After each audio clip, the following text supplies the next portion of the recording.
Mami, anong ginagawa niyo? Bakit gumagawa po kayo ng wedding cake? May order po ba tayo niya? Hindi, wala. Practice lang to. Kasi ang gusto ko, ako ang gagawa ng wedding cake ninyo ni Rex kapag kinasal na kayo. Malayo pa naman po yun. Tsaka, I'm sure, sa yaman po ni Rex, magpapagawa yun ng bonggang cake. Hindi na po kailangan mag-abala. Kahit pa, gusto ko kahit na ito man lang mabigay ko sa'yo. Sa inyo, bago kayo umalis. Kahit nasan ka pa man, maalala mo ko palagi. Mami, hindi po tayo magkakahiwalay, okay? Harapin na natin ang katotohanan. Hindi mo ako cargo. Hindi mo ako tunay na ina. Mother-in-law mo lang ako. Kalabisan na nga na pinapayagan mo pa rin akong tumira dito sa bahay niyo ni Marco kahit wala na siya. Pero hindi ibig sabihin no na hihinto ang buhay mo dahil gusto mo akong alagaan, hindi ba? Kasi may sarili ka rin namang mga pangarap na kailangan mo ito pa rin. Meron ka rin mga gustong gawin sa buhay mo. At higit sa lahat, meron kang puso na dapat mong sundin. Pero kasama ka sa buhay ko. Anak, kami ni Marco, tapos na ang chapter namin sa buhay mo. Meron ka rin karapatang mag-move on sa sarili mong buhay. Meron kang karapatang magmahal ulit. At hindi yung memory ni Marco o ako ang pipigil sa'yo para gawin yun. Kasi sigurado ko, kahit si Marco, hindi niya magugustuhan yun. Na hindi mo matutupad yung mga pangarap mo, di ba? Nakita ko na mahal mo na si Rex. Nag-isip na rin naman ako. Nagplano na ako kung saan ako pupunta, kung anong gagawin ko, saan ako titira.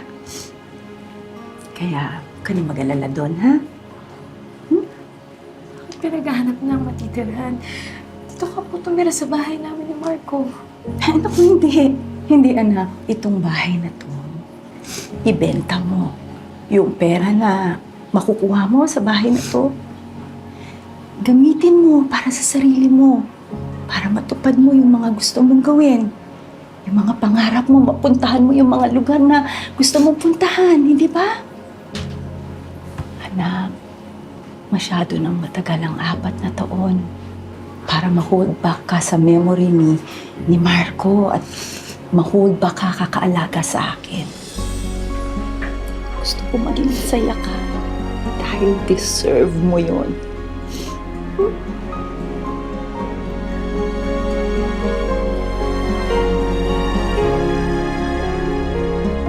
Anak, ha?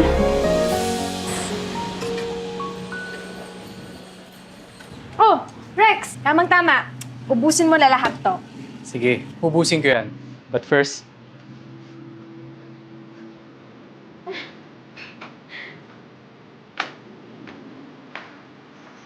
well, huwag natin pa ikut-ikutin pa. I'm 100% sure na ikaw ang gusto kong makasama habang buhay. So kung sure ka na rin sa akin,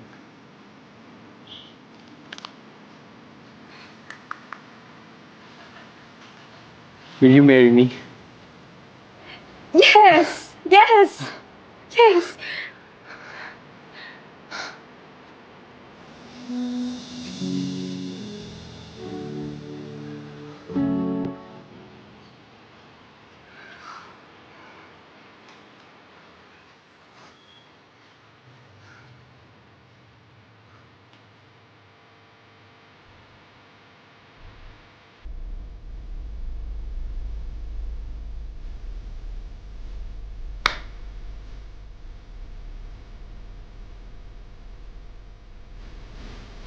Rex, gusto ko isama si Mommy O sa Australia. Ha? It's either that, or hindi ako sasama sa'yo. Well, sige. Ayusin ko. Your happiness is my priority now. Your family is my family too.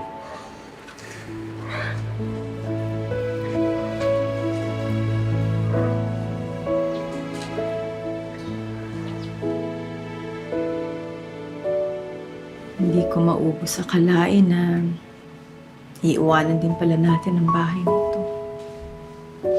Sana lang yung nakabili, alagaan niya naman. Mami O, I'm sure gusto ni Marco na magkasama tayo.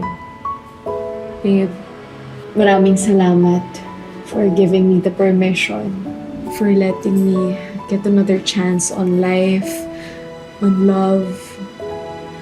Pero wag ka na masyadong magdrama, Mami O. Bakit naman? Eh kasi, babalik-balikan pa rin natin tong bahay na to. Huh? Oh! Paano pumayag yung nakabili? Hindi ko binenta yung bahay. Talaga?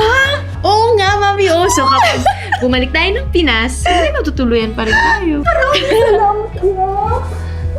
Thank you talaga, anak. Thank you talaga. So, are we ready to go? Let's go! Halika na! They say that blood is thicker than water. Pero naniniwala ako na hindi laging totoo yun.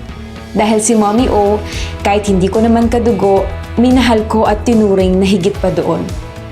At gaya ng lagi kong pangako, hinding-hindi ko iiwan ang aking Mommy O.